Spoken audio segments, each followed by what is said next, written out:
أسرج خيولك يا أخ الإيمان وانهض لبعث العلم في الأوطان، فالعلم ميراث الرسول أمانة صلى الله عليه وسلم، فالعلم ميراث الرسول أمانة فاز الحفيظ لإرثه الرباني۔ یہ بھائی ایک پوچھ رہے تھے کہ یہ جو آخری بات ہوئی اس کی وضاحت کر دیں کہ عمل سبب کا نتیجہ ہے جس سبب کو اللہ تبارک و تعالیٰ نے مقرر کیا۔ تو اصل بات جو ہے وہ یہ سمجھیں کہ اللہ تبارک و تعالیٰ حکیم ہے، ایسی ہے۔ اور مدارج السالکین کی تیسری جلد میں ابن القیم رحمہ اللہ نے حکمت کی دو قسمیں بیان کی ہیں، ایک حکمت عملی اور وہ ہے وضع الشیء فی موضعہ، کسی چیز کو اس کی مناسب جگہ پہ رکھنا، اور ایک ہے حکمت علمی۔ اللہ تبارک و تعالیٰ دونوں اعتبار سے حکیم ہے۔ حکمت علمی کیا ہے؟ تو ابن القیم رحمہ اللہ مدارج السالکین میں فرماتے ہیں الاطلاع علی بواطن الاشیاء، چیزوں کی اندرونی حقیقت کو جاننا۔ ظاہری بات ہے یہ علم کی بات ہے۔ ومعرفت ارتباط الاسباب بمسبباتها، سبب کا مسبب سے جو تعلق ہے اس تعلق کو پہچاننا۔ آگے انہوں نے 5-6 لفظ بولے ہیں، خلقاً و امراً، تخلیقی طور پہ سبب کا مسبب سے کیا تعلق ہے، امراً شرعی طور پر سبب کا مسبب سے کیا تعلق ہے۔ اگر انہوں نے کہا ہے قدراً و شرعاً، وہ بات تقریباً وہی ہے۔ تو سبب اور مسبب کا جو تعلق ہے اس کی معرفت حکمت علمی کہلاتی ہے، اور یہ اللہ تبارک و تعالیٰ کی صفت ہے۔ تو گویا کہ اللہ تبارک و تعالیٰ نے ہر مسبب، ہر فعل جو ہے وہ مسبب ہے کسی سبب کا، ہر فعل جو ہے وہ مسبب ہے کسی سبب کا، اس سبب کو اللہ تبارک و تعالیٰ نے مقرر کیا ہے اس فعل کے لیے بطور سبب کے، کہ اس کی موجودگی میں وہ فعل اور مسبب جو ہوتا ہے وہ وجود میں آتا ہے۔ اگر تھوڑی اس میں تفصیل میں چلے جائیں گے تو بات یوں ہے کہ اس بارے میں بھی وہی، جیسے عام مسائل کے اندر 3 گروہ ہوتے ہیں، تو اس باب کے اندر بھی 3 گروہ ہیں سبب کے مسبب کے ساتھ تعلق کے اعتبار سے۔ معتزلہ کا گروہ یہ ہے، وہ یہ کہتا ہے کہ سبب موجب مسبب ہے۔ سبب کیا ہے؟ موجب مسبب ہے، جب سبب پایا جائے گا مسبب کا پایا جانا واجب ہے، اور یہ ایک گمراہی ہے اور ایک یہ انتہا ہے۔ اور دوسرا گروہ ہے وہ یہ کہتا ہے کہ سبب کا مسبب سے کوئی تعلق نہیں ہے، اللہ تبارک و تعالیٰ فعال لما یرید ہے، اللہ تبارک و تعالیٰ جو چاہتے ہیں جیسے چاہتے ہیں اللہ تبارک و تعالیٰ کرتے ہیں۔ وہ پھر مثال لے کے آتے ہیں عیسیٰ علیہ السلام کو اللہ تبارک و تعالیٰ نے بغیر سبب کے جو ہے وہ پیدا کر دیا۔ اہل سنہ والجماعہ کا موقف یہ ہے کہ سبب سے ہی مسبب منتج ہوتا ہے، سبب سے ہی مسبب منتج ہوتا ہے، لیکن سبب کو کارگر ہونے کے لیے اللہ تبارک و تعالیٰ کے اذن کی ضرورت ہوتی ہے۔ سبب بسا اوقات پایا جاتا ہے لیکن اللہ تبارک و تعالیٰ کی طرف سے اذن نہیں ہوتا، لہٰذا اس پر مسبب منتج نہیں ہوتا۔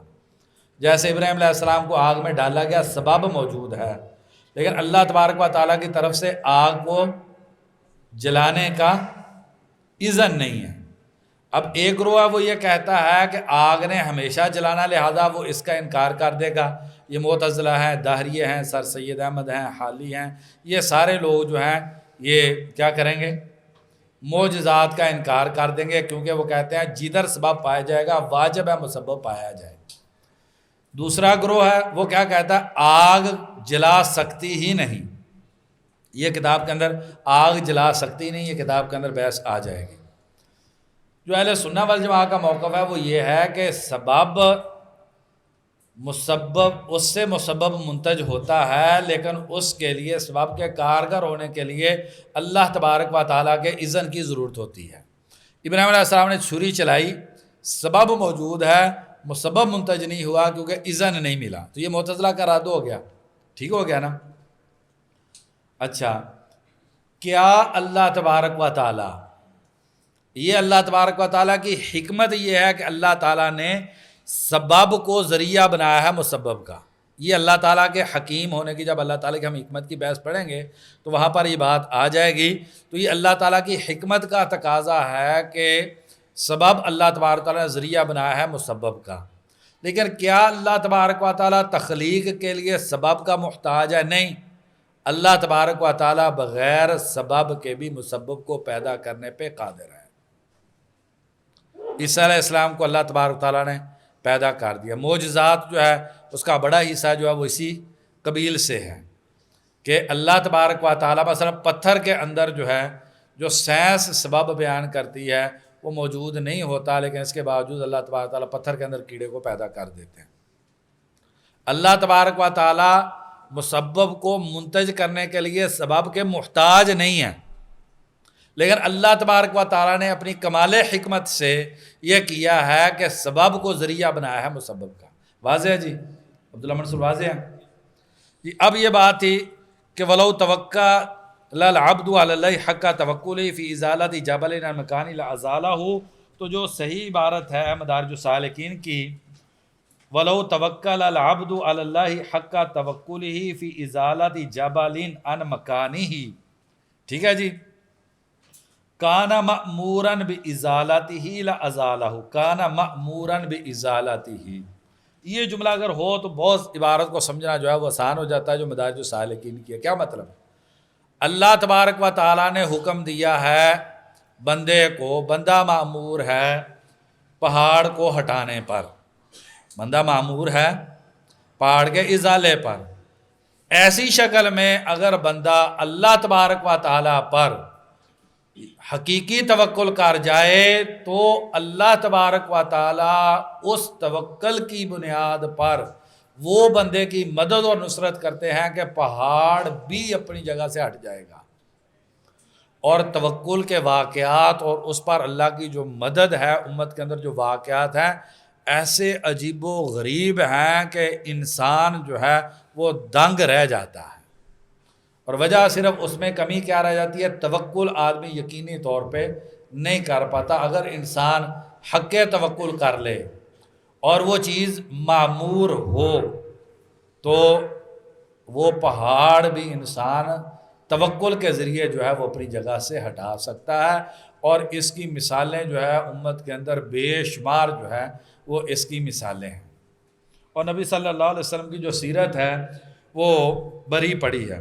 اصل میں توکل کا منشا کیا ہے؟ توکل کدھر سے پیدا ہوتا ہے؟ توکل پیدا ہوتا ہے العلم باللہ سے، اللہ کے بارے میں کتنا آپ کو علم ہے اسی کی بنیاد پر توکل ہوگا۔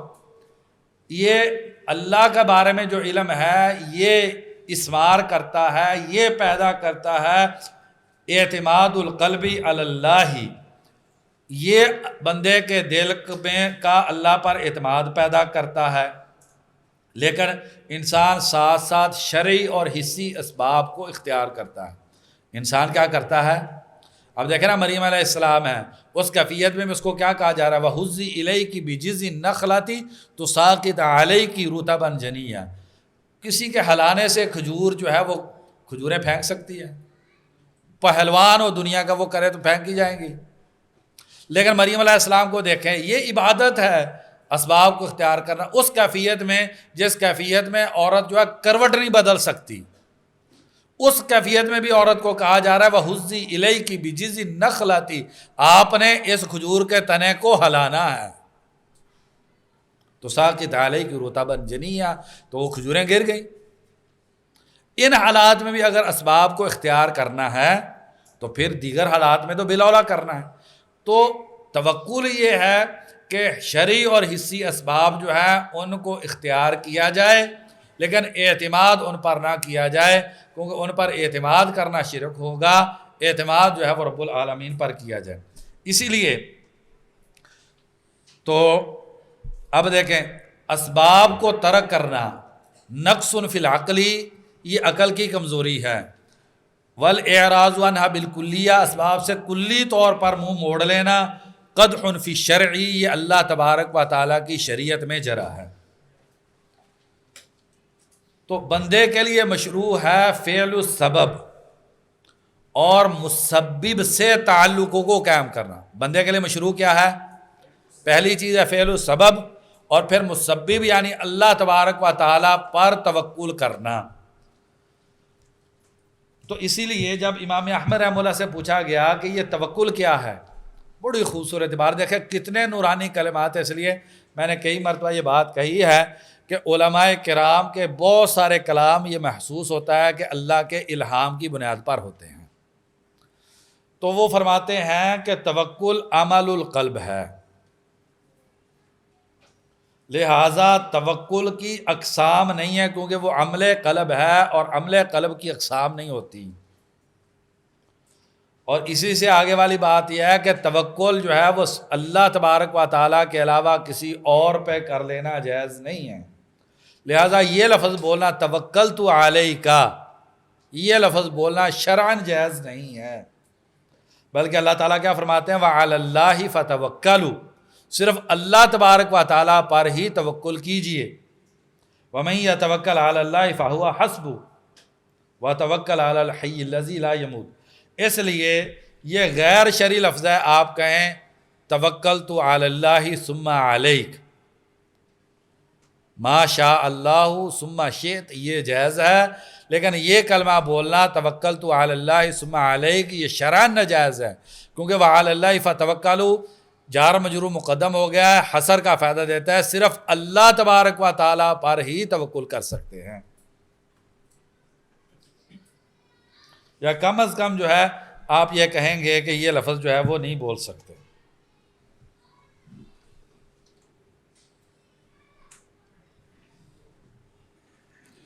تو آگے کہہ رہے ہیں ما حقیقت الاستعانت عملا قلنا ہی التی یعبر عنہا بالتوکل، استعانت کی حقیقت یہ ہے، اس کو توکل کہتے ہیں، وہی حالت للقلب تنشأ عن معرفت اللہ، واضح ہے جی جو خلاصہ آپ کو دیا ہے، توکل کی کیفیت اللہ کی معرفت سے پیدا ہوتی ہے، اور اس معرفت سے کہ تفردہ بالخلق والامر والتدبیر والضر والنفع، یہ خلق اور امر کے حوالے سے پچھلی مرتبہ بحث ہو گئی تھی، پتہ نہیں آپ کے ذہن میں ہے کہ نہیں،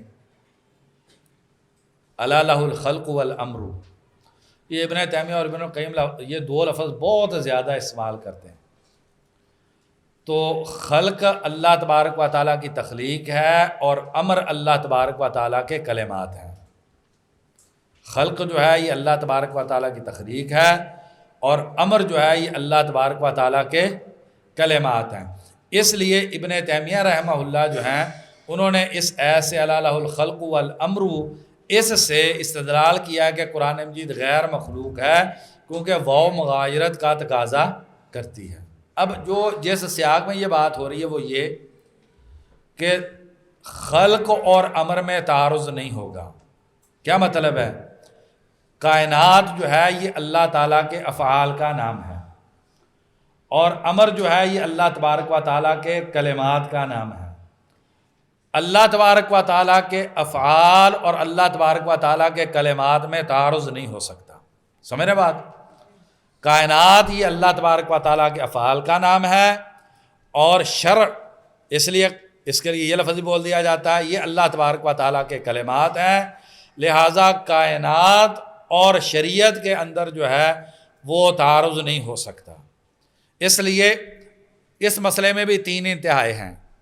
ایک انتہا ہے سائنس پرستی کی، اور یہ سر سید کا نقطہ نظر ہے، سائنس پرستی، سائنس کی عبادت کرنا، سائنس کو معبود بنا لینا، جیسا کہ کچھ لوگوں نے عقل پرستی کی ہے اور عقل کو معبود بنا لیا۔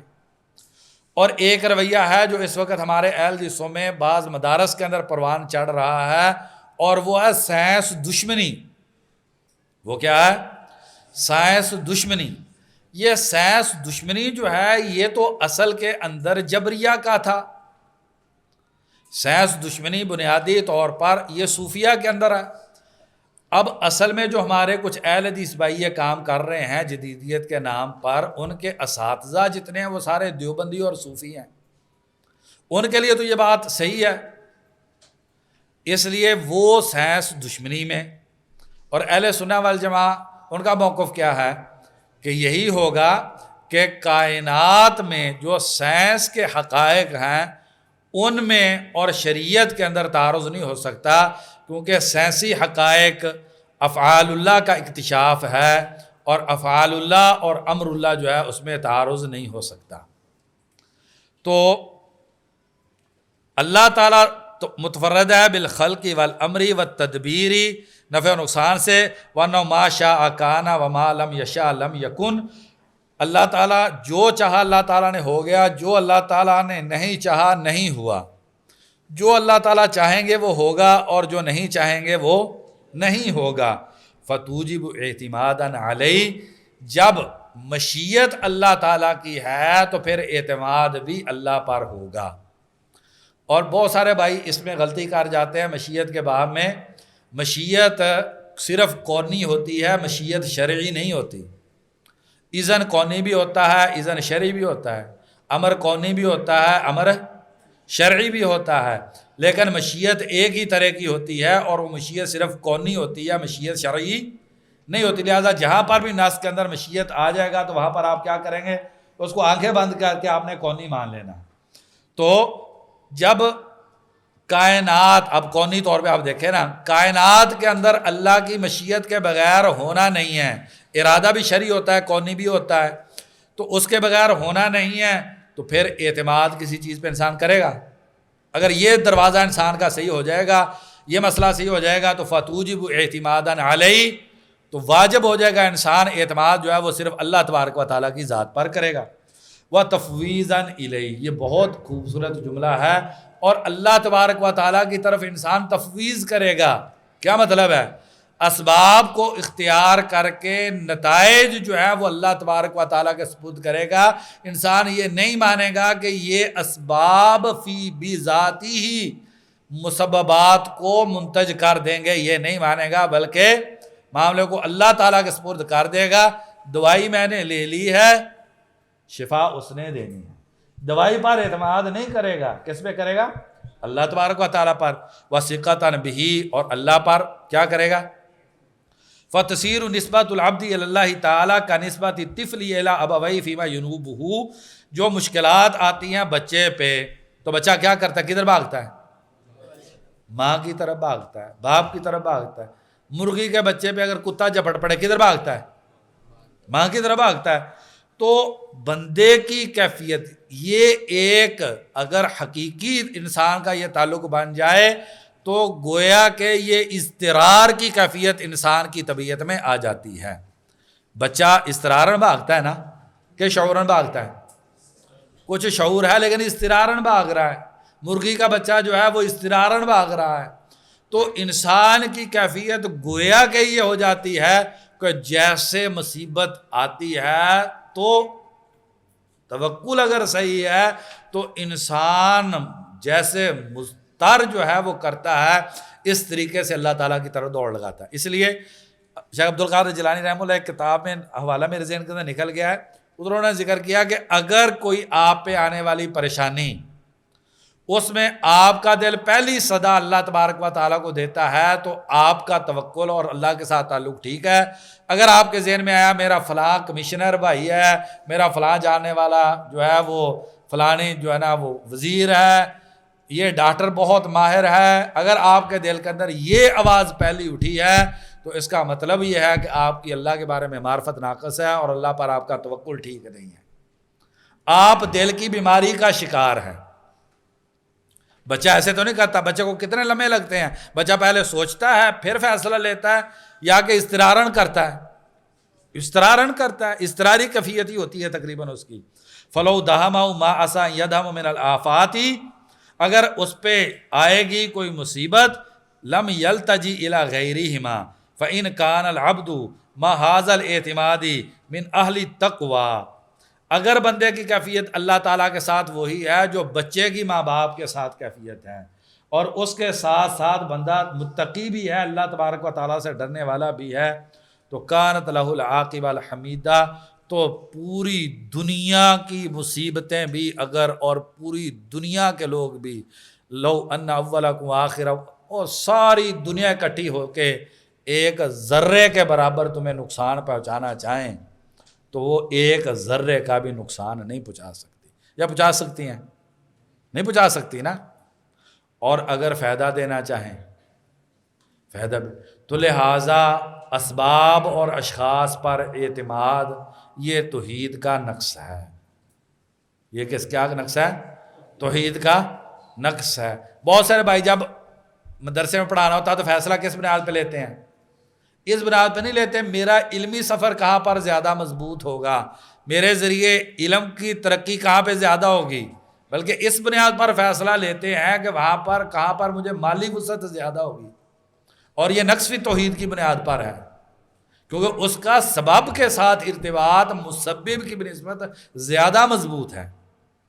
تو اس لیے اب آپ دیکھیں ہماری عملی زندگی جو ہے، وہ ہمارے استاد سعید صاحب ہیں، آج آئے نہیں ہیں، پچھلی مرتبہ آئے تھے، کہہ رہے ہم یہ سمجھتے تھے ہماری توحید ٹھیک ہے، آپ نے تجرید و توحید مفید پڑھا کے ہمیں تو یہ شبے میں ڈال دیا کہ ہماری توحید تو خراب ہے۔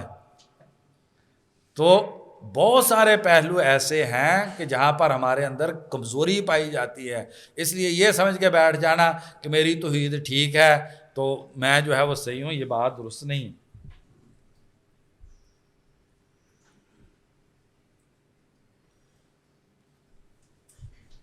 وَمَن يَتَّقِ اللَّهَ يَجْعَل لَّهُ مَخْرَجًا، شرط اگر ہے تو مشروط لازمن ہے۔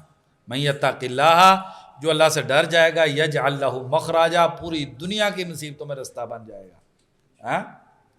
وَيَرْزُقْهُ مِنْ حَيْثُ لَا يَحْتَسِبُ وَمَن يَتَوَكَّلْ عَلَى اللَّهِ فَهُوَ حَسْبُهُ، تو جو اس ایمان کی کیفیت کے اندر چلا جاتا ہے اس کے لیے تو کوئی پریشانی جو ہے وہ پریشانی رہتی نہیں ہے۔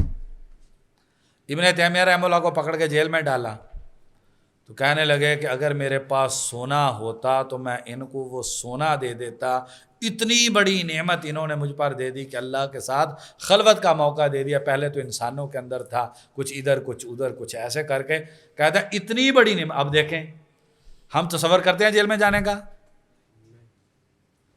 کرنا بھی نہیں چاہیے، نہ مانگنا چاہیے جیل کو، لیکن دیکھیں کہ جب ایمان اور توحید اور یہ باب انسان کا ٹھیک ہوتا ہے تو وہ اس چیز کو کتنی بڑی نعمت مان رہے ہیں۔ کہہ رہا اگر میرے پاس سونا ہوتا تو میں ان کو وہ سونا دے دیتا، انہوں نے اتنا بڑا احسان کیا۔ اور پھر ابن تیمیہ رحمہ اللہ نے وہاں پر لکھا، جب ان سے کاغذ اور قلم کو لیا تو وہ دن ابن تیمیہ رحمہ اللہ کی زندگی کا سب سے شدید دن تھا۔ جیل میں جس دن ڈالا وہ نہیں، جس دن قلم اور کاغذ لے لیا علم سے رک گئے۔ اب اس کیفیت میں ان کی حالت کیا ہے؟ اب کاغذ قلم تو ہے نہیں، لکھ سکتے نہیں ہیں، تو کیا کریں گے؟ قرآن مجید یاد تھا تو قرآن مجید کو پڑھنا شروع کیا اور قرآن مجید پہ غور شروع کیا۔ تو کہتے ہیں کہ اللہ تبارک و تعالیٰ نے اس وقت مجھ پر جو قرآن مجید کے فہم کے دروازے کھولے، مجھے اپنی گزشتہ زندگی میں لکھے ہوئے علم پر دکھ اور افسوس ہوا کہ میں نے کاش کہ اپنی زندگی میں قرآن کی تفسیر کے علاوہ کسی اور چیز کی مصروفیت نہ رکھی ہوتی۔ آپ دیکھیں ان حالات کے اندر آپ دیکھیں کہ یہ ساری مصیبتیں جو ہم بہت بڑی مصیبت سمجھتے ہیں، اور شیخ الاسلام ابن تیمیہ رحمہ اللہ کے لیے تقدیر کا ایمان اور توکل والی چیز کے ذریعے کہاں سے کیا بن گئی ہے۔ تو یہی ہے کہ وَمَن يَتَّقِ اللَّهَ يَجْعَل لَّهُ مَخْرَجًا وَيَرْزُقْهُ۔ اب رزق کی جب بات آتی ہے وہ تو ہمارے ذہن کے اندر وہ پیسہ ہی آتا ہے، حالانکہ علماء نے ابن القیم رحمہ اللہ نے رزق کے اندر 10-12 چیزوں کو ذکر کیا ہے، علم بھی رزق میں ہے۔ ہم جب بھی بات آتی ہے وَيَرْزُقُ مِنْ حَيْثُ لَا يَحْتَسِبُ، اللہ تعالیٰ پیسے وہاں سے دے گا، یار پیسے ہی ہیں سارا رزق۔ اللہ تعالیٰ علم وہاں سے دیں گے جہاں سے گمان نہیں ہوگا، وَمَن يَتَوَكَّلْ عَلَى اللَّهِ فَهُوَ حَسْبُهُ۔ پھر پریشانیوں، اب جو غار کے اندر 3 آدمی تھے، یعنی کہ وہ انہوں نے کوئی سبب اختیار کیا ہے، غار سے نکل گئے ہیں۔ اور توکل میں اعظم توکل ہے التوکل فی الہدایہ۔ توکل کے باب میں سب سے اعظم توکل کون سا ہے؟ التوکل فی الہدایہ۔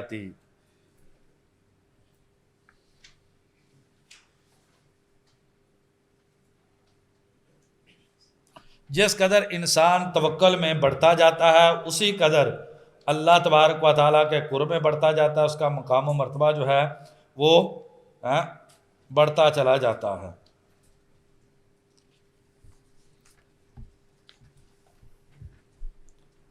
تو ابن عباس رضی اللہ عنہ کہتے ہیں یجعل لہ مخرجا، اللہ تعالیٰ دنیا آخرت کی ہر پریشانی سے اس کو نجات دیتے ہیں۔ وَيَرْزُقُ مِنْ حَيْثُ لَا يَحْتَسِبُ، جہاں سے اس کو امید نہیں ہوتی۔ بعض نے معنی کیا من حیث لا یدری، یہ معنی مرجو ہے، من حیث لا یرجو یہ معنی جو ہے وہ زیادہ راجح ہے۔ جی چوتھی قسم پڑھیں گے۔ الحمد لله رب العالمين والصلاة والسلام على سيد الأنبياء والمرسلين وعلى آله وأصحابه أجمعين.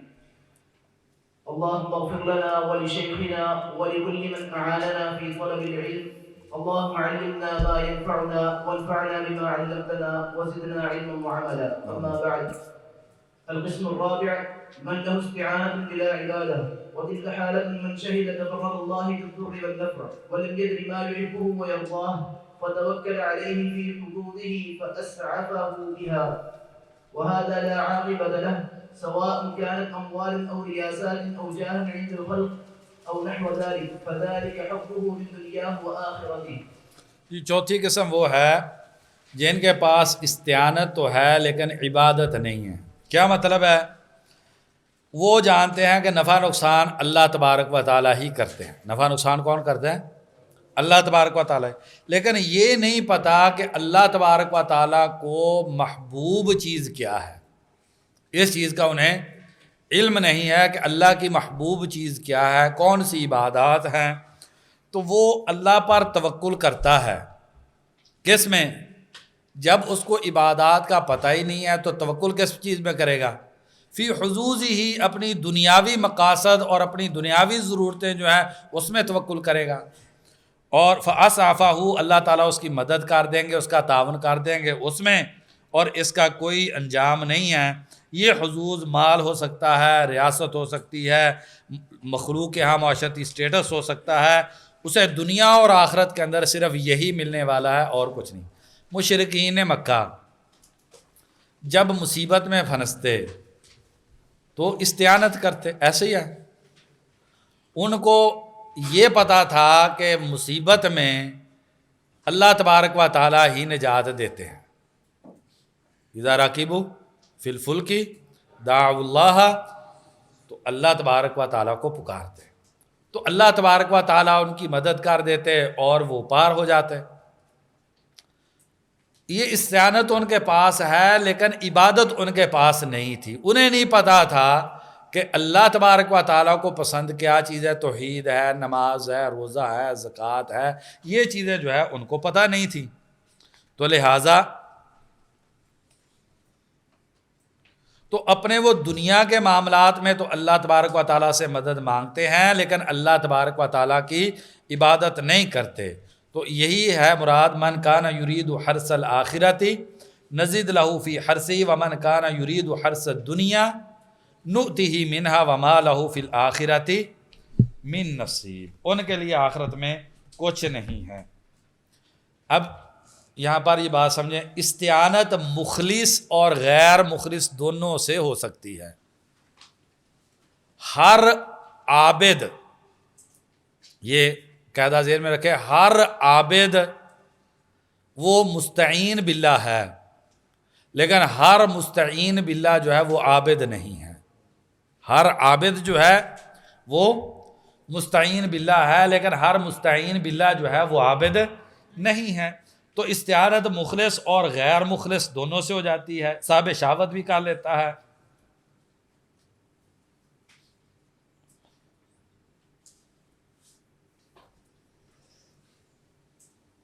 تو یہاں پر یہ جو ضبط ہے، لفظ ہے وَلَمْ يَدْرِ مَا يُحِبُّهُ وَيَرْضَى، اس کے دو ضبط ہیں۔ ایک یہی ہے وَلَمْ يَدْرِ، اسے علم ہی نہیں ہے اللہ کو کون سی چیز پسند ہے۔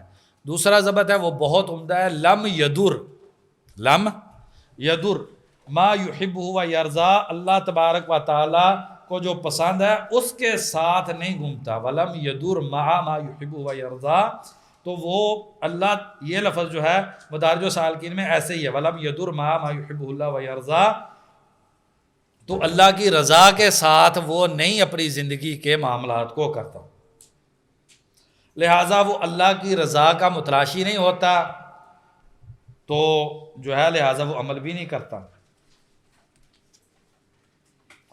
یہ چیز کرنے سے انسان مسلمان نہیں ہو جاتا، استعانت اللہ تعالیٰ سے کرنے سے انسان مسلمان نہیں ہو جاتا، بلکہ انسان صرف جو ہے اللہ تعالیٰ کی کیونکہ یہ ربوبیت کو ماننے والا ہے، الوہیت کو ماننے والا نہیں ہے، سمجھ رہے ہیں بات؟ یہ ربوبیت کو ماننے والا ہے، الوہیت کو ماننے والا نہیں ہے۔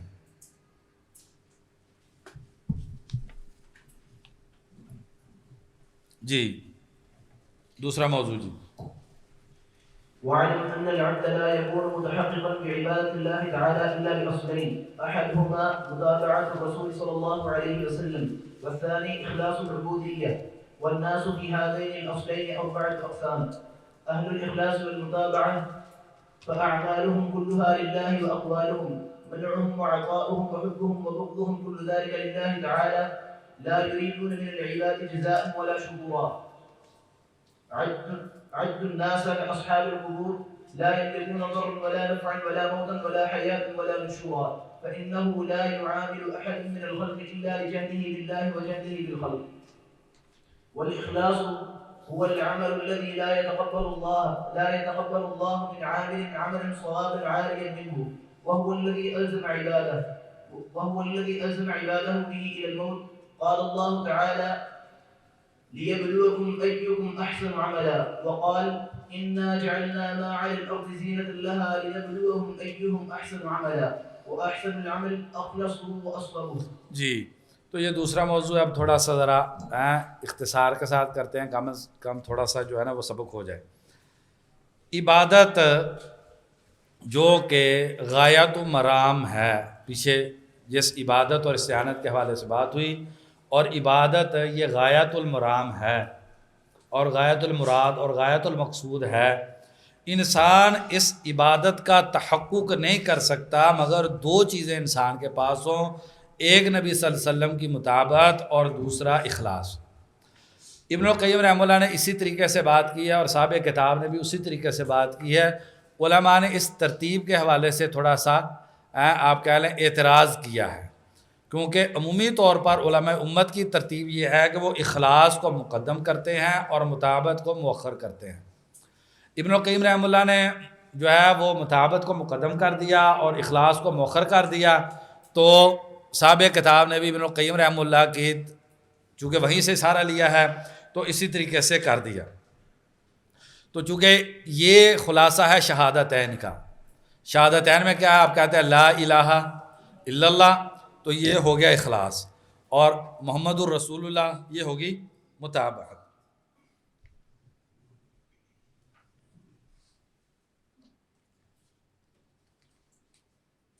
تو ابن القیم رحمہ اللہ نے سب سے پہلے کی ہے بات مطابقت کی، تو مطابقت کی تعریف کیا جو معروف ہے؟ طاعتہ فیما امر، نبی صلی اللہ علیہ وسلم کی اطاعت کرنی ہے کس میں؟ جو حکم دیا ہے۔ وتصدیقہ فیما اخبر، جو بتلایا تصدیق کرنی ہے۔ واجتناب ما نہا عنہ وزجر، اور جیسے روکا ہے اس سے رک جانا ہے۔ وَأَلَّا يُعْبَدَ اللہ الا بما شرع، اور اللہ تبارک و تعالیٰ کی عبادت ویسے کرنی ہے جیسے اللہ تبارک و تعالیٰ نے شریعت جو ہے وہ کی ہے۔ تو دوسری چیز ہے اخلاص۔ اخلاص کی تعریف کیا ہے؟ افراد اللہ بالعبودیت و ارادۃ وجہہ، دو لفظ ہیں، افراد اللہ بالعبودیہ و ارادۃ وجہہ، اور یہی معنی ہے ایاک نعبد و ایاک نستعین کا بھی یہی معنی ہے۔ یہ دونوں اصلیں بھی کیسے نکلی ہیں؟ ایاک نعبد و ایاک نستعین ہی سے یہ دونوں اصلیں جو ہیں وہ نکلی ہیں۔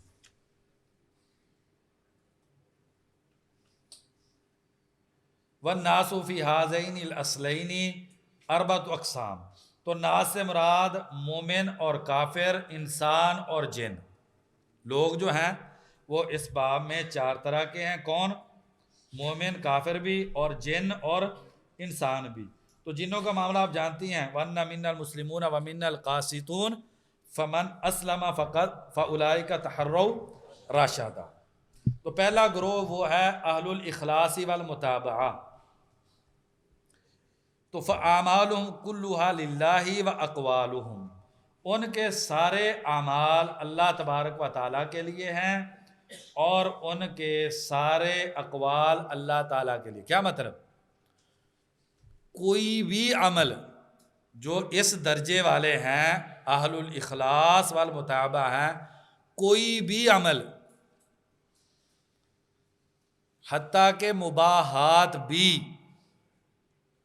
وہ اللہ تبارک و تعالیٰ کے علاوہ کے لیے نہیں کرتے.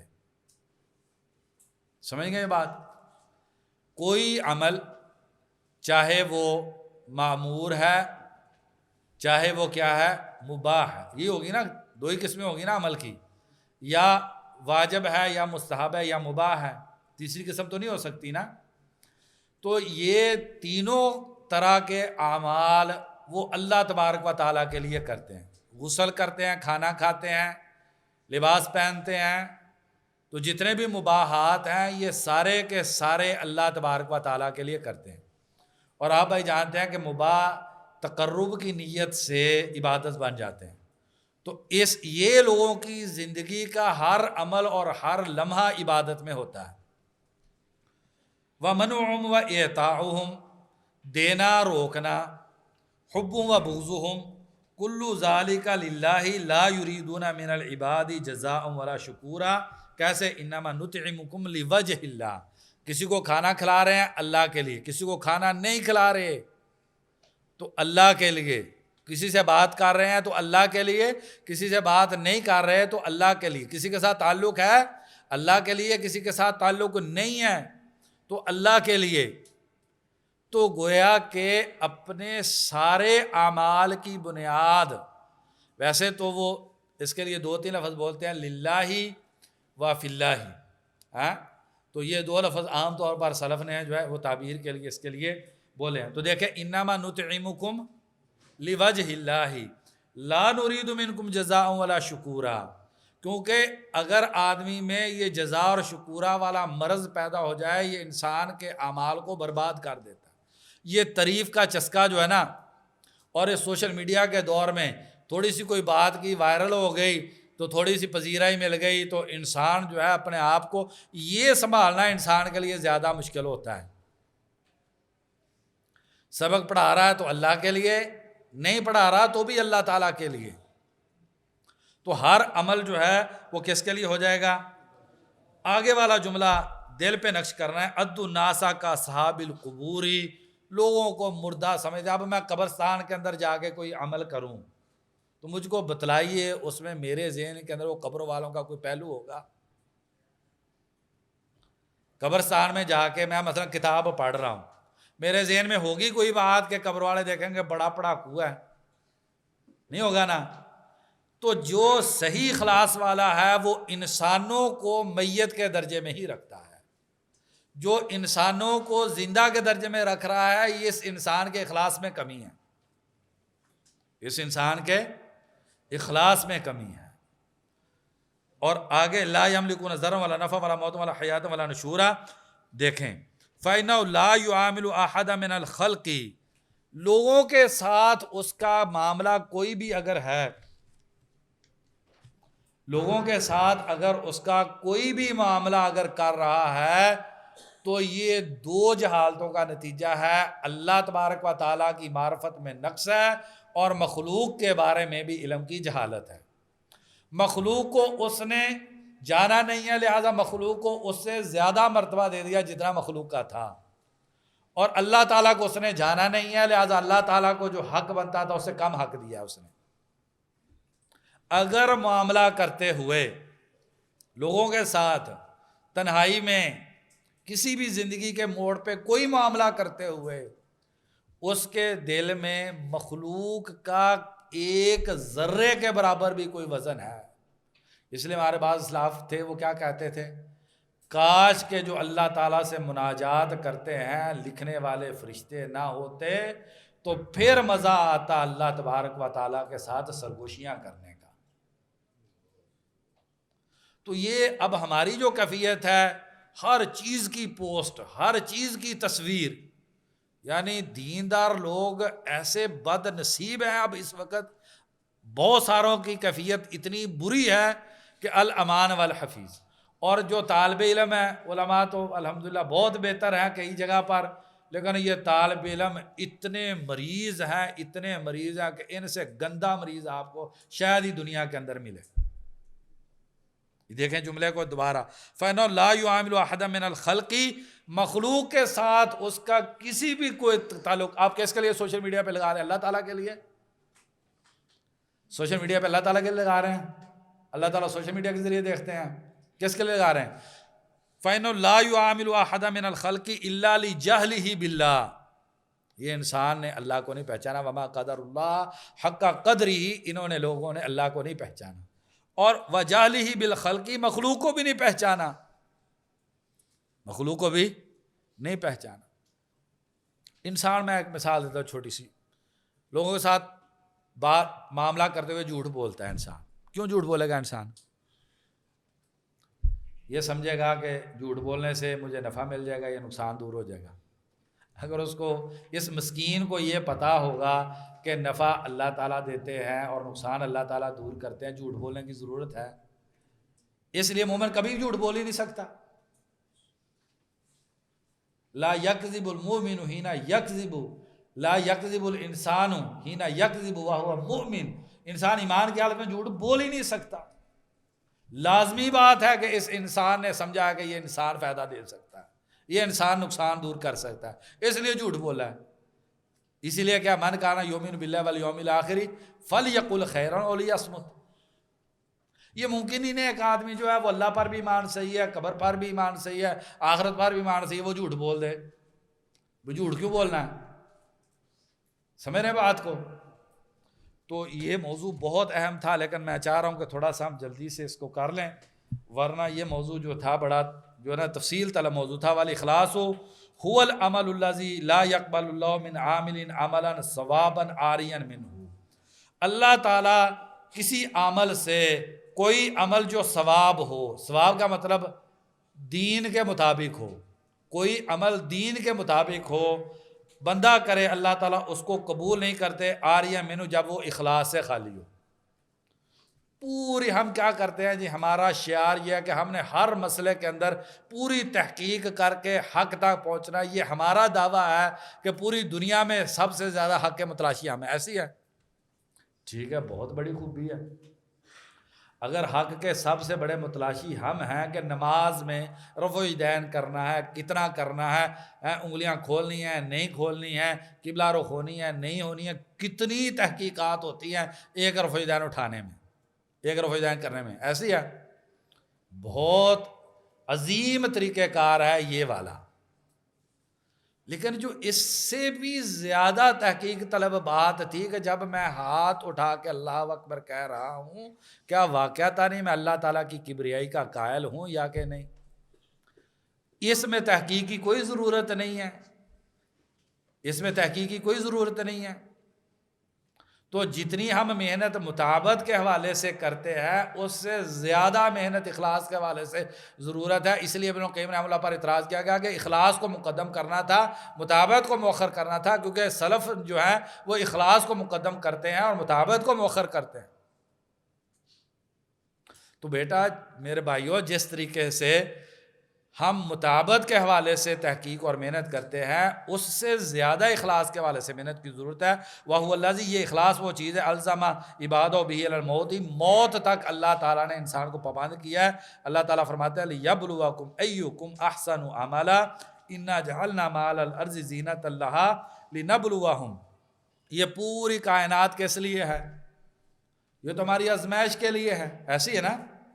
انا جعلنا ما علی الارض زینۃ لہا، خوبصورتی ہے، لنبلوہم ایہم احسن عملا۔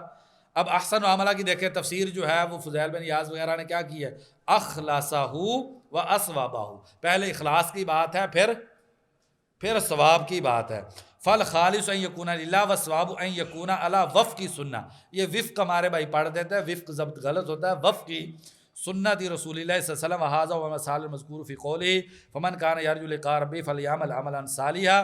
اور یہی عمل صالح وہ ہے ومن احسن دینا ممن اسلم وجهه للہ وهو محسن وهو الذی امر به نبی صلی اللہ علیہ وسلم فی قولہ کل عمل لیس علیہ امرنا فهو رد وکل عمل بلا متابعہ فانه لا یزید عامل الا بعدا من اللہ. ہر وہ عمل جس میں مطابقت نہیں ہے وہ اسے انسان، یہ عجیب بات ہے، بات سمجھیں اس کو، انسان اللہ سے دور ہو جاتا. چلو یہ ہوتا نا کہ عمل قبول نہ ہوتا، بات سمجھ رہے ہیں، یہ ہو جاتی سزا کہ عمل قبول نہ ہوتا تو بھی بڑی سزا تھی. لیکن دو سزائیں ہیں اس پہ، ایک عمل قبول نہیں ہوتا اور دوسرا انسان اللہ تعالیٰ سے دور ہو جاتا ہے. اس لیے سلف صالحین کیا کہتے ہیں، ہر بدعت سے ایک سنت کم از کم اٹھ جاتی ہے. ہر بدعت کو اختیار کرنے سے ایک سنت ضرور اٹھ جاتی ہے. اور بدعت کی ظلمت جو دل میں ہے یہ انسان کو اللہ تبارک و تعالیٰ سے کوسوں دور کر دیتی ہے. اس لیے ان کے لیے کیا ہے، عاملۃ ناصبہ تصلی نارا حامیہ.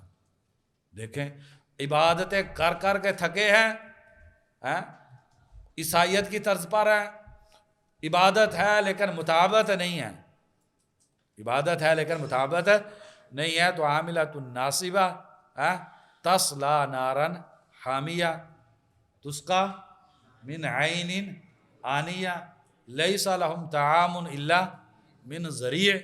تو آپ دیکھ لیں کہ اس پہ سزا کتنی ہے. فَإِنَّهُ تَعَالَى إِنَّمَا يُعْبَدُ بِأَمْرِهِ. اللہ کی عبادت اللہ کی شریعت کے ذریعے ہوتی ہے، لا بالاہواء والآراء، اہواء و آراء کے ذریعے نہیں ہوتی. جی تو یہ اہل الاخلاص والمتابعت جو ہیں یہ وہ لوگ ہیں جو ابتلاء میں کامیاب ہو گئے. جس ابتلاء کا ذکر ہے نا، لِيَبْلُوَكُمْ أَيُّكُمْ أَحْسَنُ عَمَلًا لِنَبْلُوَهُمْ أَيُّهُمْ أَحْسَنُ عَمَلًا. یہ وہ لوگ ہیں جو ابتلاء میں کامیاب ہو گئے ہیں. ابتلاء میں یہ لوگ جو ہیں وہ کامیاب ہو گئے ہیں اور انہوں نے عمل اچھے کیے. ابن کثیر رحمہ اللہ فرماتے ہیں اللہ تعالیٰ نے یہ نہیں کہا اکثر عملا بلکہ احسن عملا. حسن کیا ہے، خالصا للہ علی شریعت رسول اللہ. اور فرماتے ہیں جب دونوں میں سے ایک شرط نہ ہوگی تو عمل باطل و حابطہ. اس لیے فضیل بن ایاز کا قول ہے وہ اخلص و اصوابہ.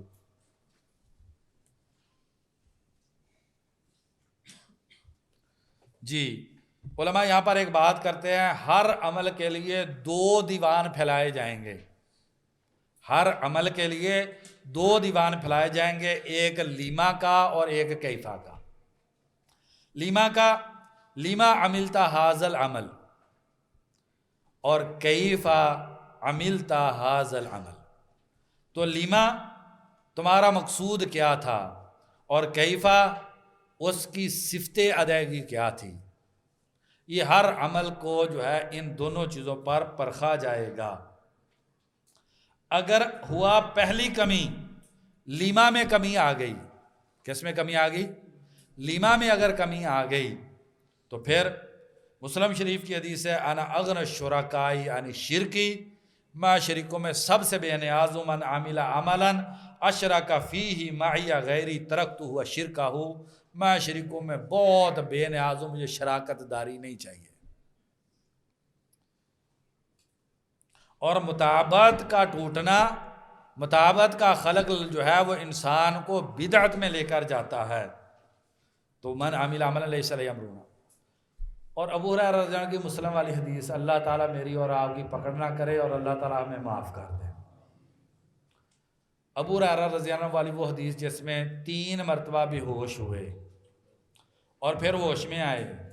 اور جب وہ حدیث معاویہ رضی اللہ عنہ کو سنائی گئی تو معاویہ رضی اللہ عنہ کی دھاڑیں نکل گئی اور جو ہے یعنی کہ وہ سمجھا گیا کہ جس نے معاویہ رضی اللہ عنہ کے سامنے یہ حدیث بیان کی یار اس نے برا کر دیا، بادشاہ کو رلا دیا. تو معاویہ رضی اللہ عنہ کی دھاڑیں نکل گئی جب وہ حدیث سنی. کیا حدیث ہے؟ اول من تسعر بہ النار. کون ہے؟ سب سے اعلیٰ عبادات کرنے والا، علم جہاد، صدقہ، اعلیٰ ترین عبادتیں، اعلیٰ ترین عبادتیں، سب سے اعلیٰ عبادت کرنے والا یہ متبع سنت ہو گیا نا. یہ تینوں کام کرنے والا متبع سنت ہے. کیوں؟ کیونکہ دین کے اندر جو سب سے اعلیٰ عبادتیں ہیں یہ ان عبادتوں کو کرنے والا ہے، لیکن سب سے پہلے جہنم میں جائے گا. وجہ اللہ کے بارے میں جاہل ہے، مخلوق کے بارے میں جاہل ہے، اللہ تبارک و تعالیٰ کی توحید کو صحیح طریقے سے نہیں کیا. اور میں نے پہلے بھی ایک مجلس میں کہا تھا، ادھر جو ہے وہ دورہ سینزی حسین دہلوی والی میں بھی ابن تیمیہ رحمہ اللہ اور علماء کی ایک بڑی جماعت کا موقف ہے کہ ریاکاری کسی صورت بھی معاف نہیں ہونی ہے. جس نے ریاکاری کی اس کا جہنم میں جانا لازمی ہے. کیوں؟ ان اللہ لا یغفر ان یشرک بہ ویغفر ما دون ذلک لمن یشاء. تو لا یہ نکرہ ہے، ان یشرک لا نافی ہے، ان یشرک نکرہ ہے، لہذا شرک اکبر اور شرک اصغر دونوں اس میں آ جاتے ہیں. تو شیخ الاسلام ابن تیمیہ اور سعودی مشائخ کی اکثریت کا موقف یہ ہے کہ ریاکاری کرنے والے نے ہر صورت میں جہنم کے اندر لازماً جانا ہے. صرف ایک ہی شکل ہے توبہ کر لے. اور یہ شرک اکبر کے بارے میں بھی ہے. شرک اکبر کے بارے میں بھی توبہ کر لی تو بچت ہے، شرک اصغر کے بارے میں بھی توبہ کر لی تو بچت ہے. اگر توبہ نہیں کی ایسے دنیا سے چلا گیا تو فرماتے ہیں اس انسان کا جہنم میں جانا لازمی ہے. فرق یہ ہے کہ شرک اصغر والا جہنم میں سزا لینے کے بعد نکل جائے گا اور شرک اکبر والا جہنم میں سزا کے بعد نہیں نکلے گا. تو اس لیے اس بارے میں بہت زیادہ، تو اس کے لیے کہتے ہیں الیأس من الناس، لوگوں سے کلی نا امید ہو جانا. ہمارے ذہن کے اندر کیا ہوتا ہے؟ مدرسے کا جو محتم ہوتا ہے، میں کہتی یار اس کے بڑے تعلقات ہیں فلانے اسپتال میں اس کو جا کے اپنی بیماری کا کہتا ہوں یہ تو میری ڈاکٹر کے ساتھ سیٹنگ کروا دی. یہ چھوٹی چھوٹی چیزیں ہیں، چھوٹی چھوٹی چیزیں ہیں، یہی پہاڑ بن جاتی ہیں اور انسان کے اخلاص کو جو ہے وہ کتر بتر کے جو ہے نا وہ بسیدہ کر دیتی ہیں. ہم اپنی روزمرہ کی زندگی کے اندر دیکھیں تو اس لیے علماء کہتے ہیں الاخلاص عزیز، اور اخلاص بڑی نادر چیز ہے، یہ ملتی نہیں ہے. میرے سسر صاحب جو ہے نا وہ بڑے تعلقات پہنچ والے ہیں، وہ یہ کر لیں گے. پہلی کال سسر کو لگتی ہے، اللہ تعالیٰ کو نہیں لگتی. میرے والد صاحب جو ہے نا ان کی بڑی پہنچ ہے، ان کا دوست جو ہے نا وہ فلانے جو ہے وہ ایسے ہے. تو والد صاحب کو کہتا ہوں وہ بھی اس کے دل میں بھی تو اسی نے ڈالنی ہے نا، اللہ تعالیٰ نے، ادھر کیوں پہلے دروازہ نہیں کھٹکاتے؟ ہاں بعد میں آپ اسباب کو اختیار کیجئے. تو الیاس من الناس یہ وہ چیز ہے جو لوگوں سے انسان کے تعلق کو توڑتی ہے. تو جتنا اللہ کے بارے میں علم زیادہ ہوگا اسی قدر اخلاص زیادہ ہوگا. اور یہ بات من عرف اللہ لم یلتفت الی المخلوق، جس نے اللہ کو پہچان لیا وہ مخلوق کی طرف منہ نہیں کرتا ہے. مخلوق کی طرف وہی انسان منہ کرتا ہے جس نے اللہ تبارک و تعالیٰ کو نہیں پہچانا ہوتا. اور جس نے اللہ کو پہچان لیا ہوتا ہے اور لوگوں کی طرف منہ نہیں کرتا، پورا زور لگا دیتا ہے اللہ کو عبادت میں افراد کے لیے.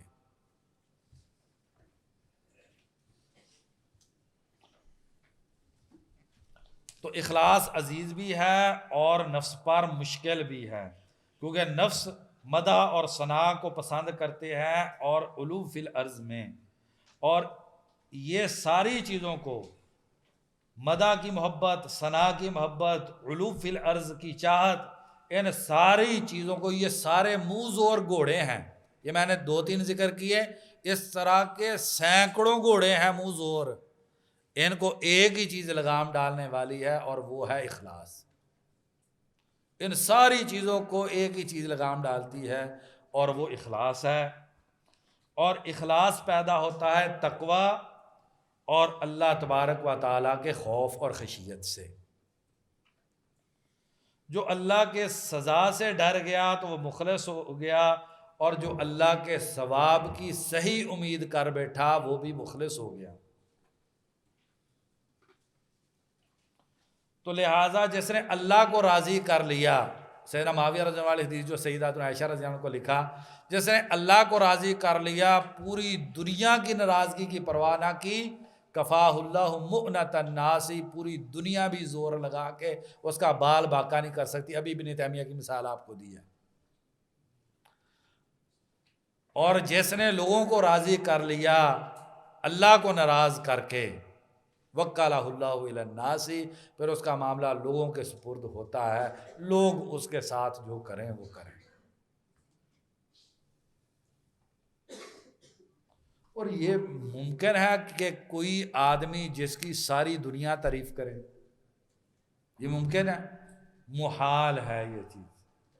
اور کوئی آدمی اس سے پوری دنیا نفرت کرے، یہ بھی نہیں ہوتا، یہ بھی نہیں ہوتا۔ اب نبی صلی اللہ علیہ وسلم جیسے، تو ان کو کیا کہہ رہا ہے کہ خارجی، اعدل یا محمد۔ کوئی یہ تو کافروں کو چھوڑے نا، ساحر کہہ رہے ہیں، جادوگر کہہ رہے ہیں، مجنون کہہ رہے ہیں، شاعر کہہ رہے ہیں، کافروں کو چھوڑیں، یہ تو ماننے والا ہے۔ کیا کہہ رہا ہے؟ اعدل یا محمد۔ ایک ماننے والا یہ کہتا ہے ان کان ابنۃ امی کا، امتی کا، آپ نے اس لیے کہا کہ منڈے یہ نا پہلے تم پلا لو کیونکہ یہ آپ کی پھوپھی کا بیٹا ہے۔ تو اگر نبی صلی اللہ علیہ وسلم پہ سارے لوگ راضی نہیں ہو سکتے تو ہم کس چیز کے پیچھے پڑے ہیں؟ لوگوں کو راضی کرنے کے پیچھے پڑے ہیں۔ لوگ تو اللہ تعالیٰ سے راضی نہیں ہیں، تو مجھے اور آپ سے راضی ہو جائیں گے؟ یہ ایک محال کی تلاش ہے جس میں انسان جو ہے کہ ایسے سراب کے پیچھے لگا ہے۔ تو اس لیے کہتے ہیں فرض المخلوق کی غایت لا تدرک، مخلوق کی رضامندی ایک وہ مقصود ہے جو حاصل نہیں ہو سکتا۔ تو پھر اپنے اعمال کیوں ضائع کرنے؟ اپنے اعمال کیوں ضائع کرنے؟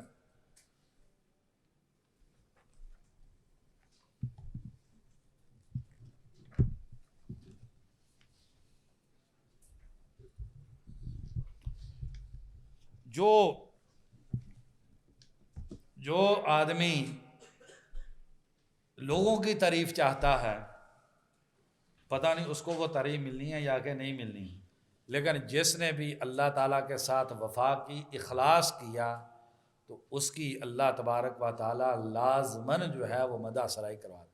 اور اس کی بڑی مثال جو ہے وہ ائمہ دین کی۔ پہلے میں نے ایک مجلس میں یہ بات بیان کی، شیخ عبدالرحمن المعلمی، انہوں نے کتابیں اپنی لکھی، بڑی قیمتی اور علمی کتابیں ہیں۔ شیخ معلمی رحمہ اللہ نے کتابیں لکھنے کے بعد اپنی کتابیں چھپا دیں، شائع نہیں کی۔ تو شیخ بکر ابو زید ان کی کتابوں کے چھاپنے کا مشروع لے کر آئے۔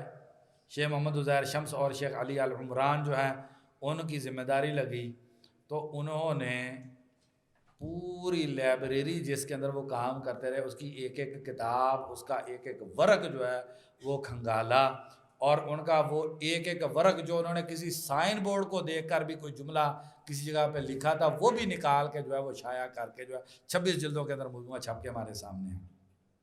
اپنی زندگی کے اندر انہوں نے عمدن اپنی کتابوں کو چھپایا۔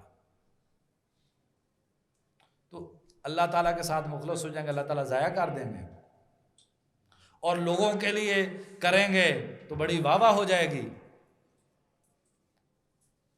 ہمارا مسئلہ کیا ہوتا ہے؟ مجھے بڑا سبق نہیں دیا، میرا اشتہار میں بڑا نام نہیں آیا، میرے القاب بڑے نہیں آئے، میرا اشتہار میں نام ہی نہیں آیا، مدرسے کی کمیٹی بنی مجھے اس میں شامل نہیں کیا گیا، مسجد کی انتظامیہ میں میرا نام ہی نہیں ہے، امامت کے لیے مجھے نہیں کہا گیا۔ یعنی کہ ہم تو اتنی مصائب کا شکار ہیں، اتنے ہم بیمار ہیں، اتنے بیمار ہیں، پوری دنیا کی دوائیاں بھی لا کے ہمارا علاج نہیں ہوگا، اتنا ہمارا دل بیمار ہے۔ یراؤن الناس ولا یذکرون اللہ الا قلیلا۔ ہوئے سیدنا عمر بن عبدالعزیز رحمہ اللہ فرماتے ہیں میری چاہت یہ ہے کہ ساری مخلوق اللہ کی عبادت کرے اور اس کے بدلے میں میرے گوشت کا ایک ایک ذرہ جو ہے وہ قینچیوں سے کاٹ دیا جائے۔ کہتے ہیں کاش کہ اگر میرے جسم کے گوشت کے ایک ایک ذرے کو کاٹنے سے مخلوق اللہ کی عبادت کر سکتی ہے تو مجھے یہ پسند ہے کہ میرے جسم کو قینچیوں سے کاٹ دیا جائے، لوگ اللہ کی عبادت کر لیں۔ اور امام شافعی فرماتے ہیں میری چاہت یہ ہے کہ لوگ مجھ سے یہ علم سیکھیں اور یہ نہ کہیں قال شافعی، یہ شافعی نے کہا ہے۔ اور ہم کتابیں یعنی پرلے درجے کی نکمی کتابیں، اس وقت بہت بڑا جرم ہے جو ہم کر رہے ہیں، یہ کتابیں لکھ کر بہت سارے لوگ جو ہے وہ ان کے لیے وبال ہے، وہ کتابیں جو مارکیٹ کے اندر لکھ کے جو آ رہی ہیں، ہر طالب علم اب اس دوڑ میں لگا ہوا ہے کہ میری کوئی کتاب لکھی جائے اور چھپ جائے۔ بڑی عجیب مصیبت ہے۔ ہر طالب علم جو ہے وہ ایک چینل بنائے بیٹھا ہے، جی میں نے علماء کی پوسٹیں کرنی ہیں، میں نے جو ہے سوالوں کے جواب دینے ہیں۔ یہ کیا کہہ رہے ہیں امام شافعی رحمہ اللہ، جن کے بارے میں امام احمد وغیرہ یہ سارے کہتے تھے ہم ہر نماز میں ان کے لیے دعا کرتے ہیں، اور قیامت تک آنے والا ہر انسان شافعی کا احسان مند ہے، کیونکہ دین کی سمجھ تب آئی جب ہم ان کے پاس بیٹھے۔ یہ کیا کہہ رہے ہیں؟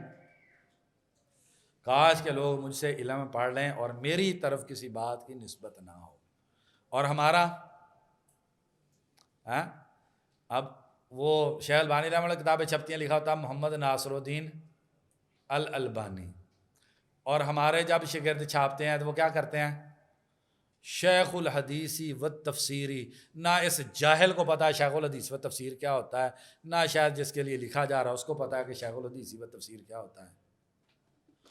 اب ہر مدرسے میں پڑھانے والا جو ہے وہ شیخ الحدیث بھی ہے، وہ شیخ التفسیر بھی ہے، وہ محدث العصر بھی ہے، وہ محقق دورہ بھی ہے، وہ پتہ نہیں کیا کچھ ہے۔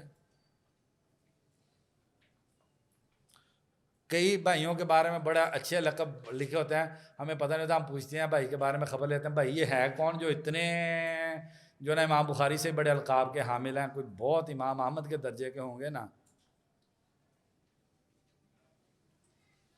یعنی ہر کی چاہت ہے میرے نام سے کتاب چھپے،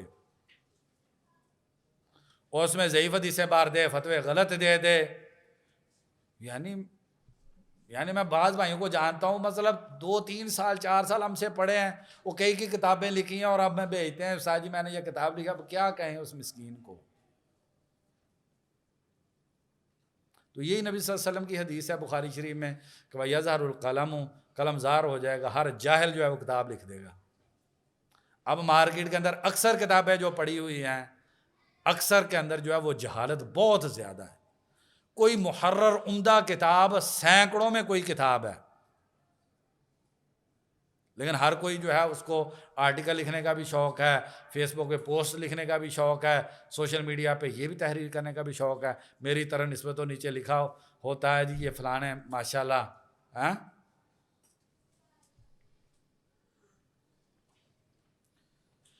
صحیح مسلم میں ہے حسین بن عبد الرحمن، ان کو کہا گیا کہ کس کو پتہ ہے پچھلی رات ستارہ ٹوٹا؟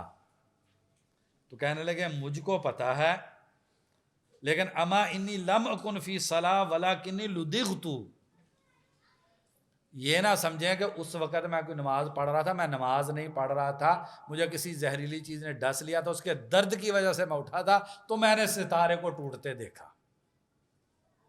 سمجھ رہے ہیں اس بات کو؟ اور ہم نے اگر نہ بھی کیا ہو، یحبون ان یحمدوا بما لم یفعلوا، ہم درمیان میں سے وہ چیز کو ڈنڈی مار جاتے ہیں اور ایسے کرنے کی کوشش کرتے ہیں جیسے دنیا کا ہر نیک کام میری وجہ سے ہو۔ واقعہ ایسے بیان کریں گے، اس واقعے میں مثلا کسی عالم دین کو نا دور سے دیکھا تو بعد میں ایسے کریں گے جیسے اس عالم دین کو یہ ساری پلاننگ اور سوچ میں نے ہی دی تھی، حالانکہ 500 کلومیٹر دور سے اس نے دیکھا ہوگا۔ ہمارا بیان کرنے کا یہ انداز ہے، اور یہاں پر مسلم میں جو ہے وہ انداز کیا ہے؟ عبداللہ بن مبارک رحم اللہ کے بہت سارے واقعات ہیں اس طریقے سے۔ تو ایک سپہ سالار کافروں کا اس کو قتل کرنے پہ بڑا انعام رکھا گیا۔ عبداللہ بن مبارک رحمہ اللہ نے منہ لپیٹا اور جا کے اس کو قتل کیا۔ ایک آدمی نے دیکھ لیا ان کو، اس کو اللہ کا واسطہ دے کر آئے کہ تمہیں اللہ کی قسم ہے تم نے میرا نام ذکر نہیں کرنا کہ میں نے جو ہے اس کو قتل کیا ہے۔ پھر جب وہ ہوا اسی طریقے سے عبداللہ بن مبارک رحمہ اللہ کا ایک شاگرد جو ہے وہ پڑھنے کے لیے نہیں آ رہا، تو پتہ چلا کہ وہ جیل کے اندر قرضے کی وجہ سے وہ محبوس ہے۔ تو جس کے قرضہ دینا تھا اس نے عبداللہ مبارک رحمہ اللہ اس کے پاس گیا، اس کا طالب علم کا قرضہ ادا کیا اور اس کو قسم دی کہ تو نے میرا ذکر نہیں کرنا۔ وہ طالب علم جیل سے جب چھوٹ کے سبق کے اندر آیا تو اسے پوچھنے لگے بھائی کدھر تم تھے اتنے دن؟ تو استاد جی میرے پہ قرضہ تھا تو اس کی وجہ سے ایسے ہو گیا، میں جیل کے اندر چلا گیا۔ اس نے شکایت کر دی تو ایک کوئی نیک آدمی آیا تو اس نے میری طرف سے پیسے ادا کر دیے، میں جیل سے چھوٹ کے آ گیا۔ تو فرمانے لگے اگر تمہیں پتہ چلے تو مجھے بھی بتانا، ہم بھی اس کا شکریہ ادا کریں۔ اور وہ رقم کتنی تھی؟ 10,000 درہم، موجودہ میں کئی کروڑ کی مالیت بنتی ہے۔ اور ہم کسی بچے کو ایک روٹی اور اس پہ ایک تھوڑے سا بوٹی لگا کے جب دے رہے ہوتے ہیں تو ہم اس کی تصویریں بناتے ہیں، جی متبرعین سے ہم نے فنڈ لینا ہے، یہ پوری سحری افطاری کے پروگرام ماشاءاللہ اس کی اچھے طریقے سے تصویریں بنا کے وہ دیں تاکہ ہمیں جو ہے وہ اس پہ فنڈ ملتے ہیں۔ اور کئیوں نے بیچارے نے میرے جیسے انہوں نے کچھ ڈالا نہیں ہوتا، صرف وہ کڑچا ہی اندر جو ہے نا وہ ڈال رہے ہوتے ہیں، اس کی بھی تصویر بنا رہے ہوتے ہیں، کڑچا پھیلا رہے ہیں۔ یار کیا ہو گیا ہم کو؟ یہ سوشل میڈیا نے تو ہم کو تباہ و برباد کر کے رکھ دیا، ہماری ساری عبادات کا جو اخلاص ہے اس کی تباہی کر دی ہے۔ اور پھر یہ جو جماعتی زندگی ہے، یہ جماعتی زندگی تو بہت زیادہ ریاکاری کی آئینہ دار ہے۔ یہ جو جماعتوں کی زندگی ہے یہ ریاکاری کی بدترین جو ہے اکثر جگہ پر، یہ نہیں میں کہتا ہر کوئی اسی طریقے سے ہے، لیکن اکثر طور پہ یہ جو جماعتی زندگی ہے اور اس کے اندر جو ہے وہ یہ پہلو جو بہت زیادہ ہے۔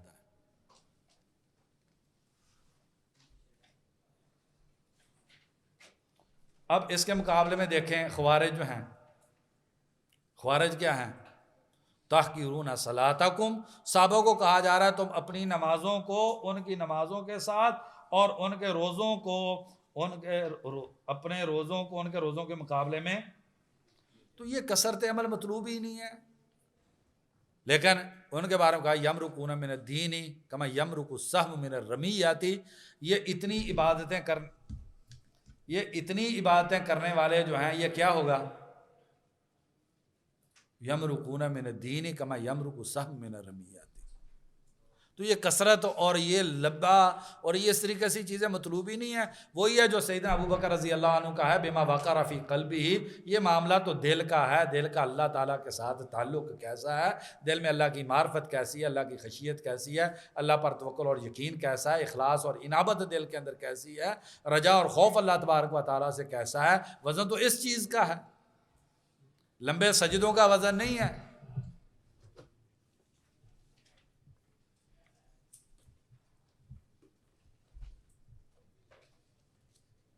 اس کے بعد دوسری چیز ہے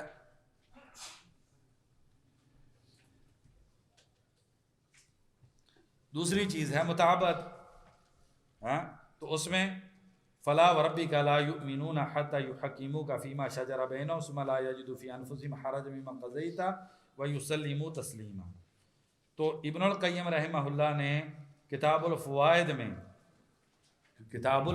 میں اس آیت کے تحت وقال الرسول یا رب ان قومی اتخذوا ھذا القرآن مہجورا، تو حجر قرآن کی انواع ذکر کی ہیں، کبھی جا کے اس کو تفصیل سے پڑھ لیجئے گا اور پھر اس کے اندر رکھ کے اپنے آپ کو دیکھیے گا۔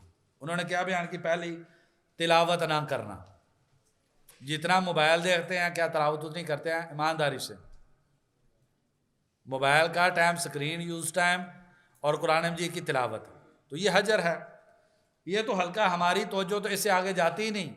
دوسری قسم بیان کی ہے حجر العملی بھی، قرآن پر عمل کا حجر، اور قرآن پر عمل کا حجر جو ہے یہ تلاوت کے حجر سے بدتر ہے۔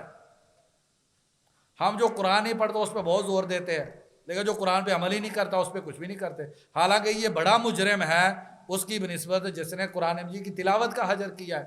فوائد میں تفصیل دیکھ لیں آپ، کتنے لوگ ہیں جو قرآن پڑھنے والے ہیں اور قرآن ان کو لعنت کرتا۔ کیسے؟ الا لعنت اللہ علی الکاذبین، کاذبوں پہ لعنت ہے۔ وہ پڑھ بھی رہا ہے قرآن اور جھوٹ بھی بول رہا ہے، تو کتنے قرآن پڑھنے والے ہیں جس پہ قرآن لعنت کرتا ہے؟ ہمیں کوئی ہے جس نے عمل کے اعتبار سے قرآن کا حجر نہیں کیا؟ تیسرا پہلو حجر التحاکمی الی، فیصلے، جب کوئی مصیبت آئے انسان بجائے اس کے صبر کر جائے کہ میرا مال ہڑپ ہو گیا، چلو ٹھیک ہے ہڑپ ہو گیا، انسان اس سے بڑا جرم کرنے کے لیے جاتا ہے، جا کے جو ہے نا کفری عدالتوں کے اندر جو ہے وہ اپنے آپ کو لے کے جاتا ہے، قرآن پہ فیصلہ قرآن کی بجائے کدھر لے کے جا رہا ہے۔ اور پھر حجر التشافی بھی، قرآن مجید سے شفا کا حجر، شفا کدھر سے لینی ہے؟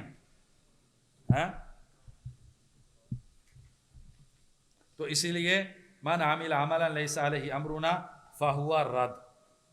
أسرج خيولك يا أخ الإيمان وانهض لبعث العلم في الأوطان، فالعلم ميراث الرسول أمانة صلى الله عليه وسلم، فالعلم ميراث الرسول أمانة فاز الحفيظ لإرثه الرباني.